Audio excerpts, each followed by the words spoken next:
what does a brand actually have to do to get a 30%? You said scale, maybe that's like very synonymous, Yeah, like 100K yeah. a month, at $1 million a month, but like Yeah. even that 30%, let's say you're past 6 figures a month. Yeah. At 30%, what do you actually have to do to get that? Because I think that's very rare, unless It is very you rare. have insane amount of organic traffic or big influencers, or you are Yeah. the big influencer.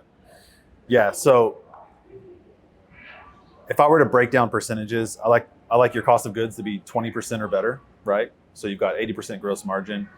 If you're scaling pretty hard, your selling expenditures anywhere from 40 to 50%, right? So that's leaving you 40% to cover OPEX. Just depends on how lean you are with your company. Now, 10% OPEX at a 6-figure, 7-figure, 8-figure brand, like that's kind of hard to do because you need team to operate. But the biggest leeway is in that selling expenditures that you can start. If you've got good customer lifetime value, you can rely on your email list to generate that revenue, start pulling back a little bit. And that's where you're going to get At to what that point do you feel like a brand can do that? Because I know we talked about this, that there's like a threshold that once you get there, when it's probably safe to pull back, and then you could have that fat net margin. I would say when you want to go to market and exit and sell your company. Yeah, make it look really good. That's right. Before. That's right. Yeah. So you don't make it until the year before you sell.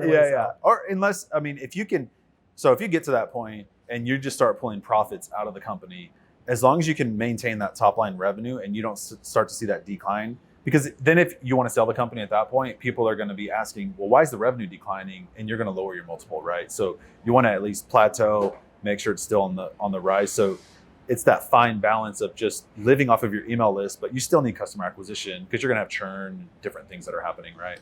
But again, it's all strategy. Depends on what the business owner wants. Yeah. You mentioned 10% is the new break even.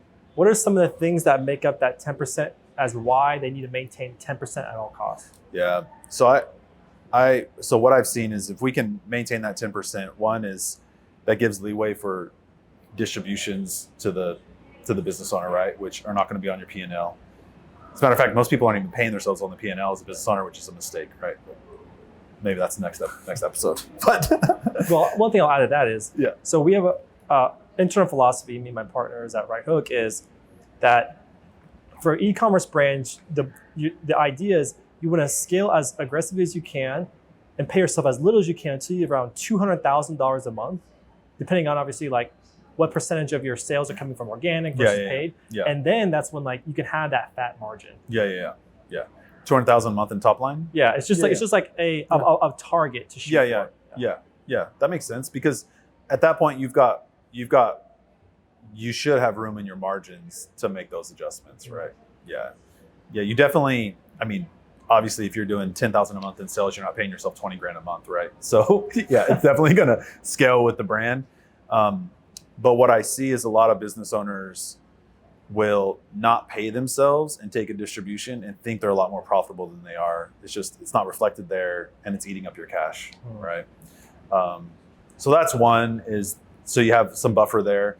And then two is just ordering inventory, right? That's going to eat up some cash. And so those are kind of the two main things that I see that are taking your cash that aren't showing on your P&L.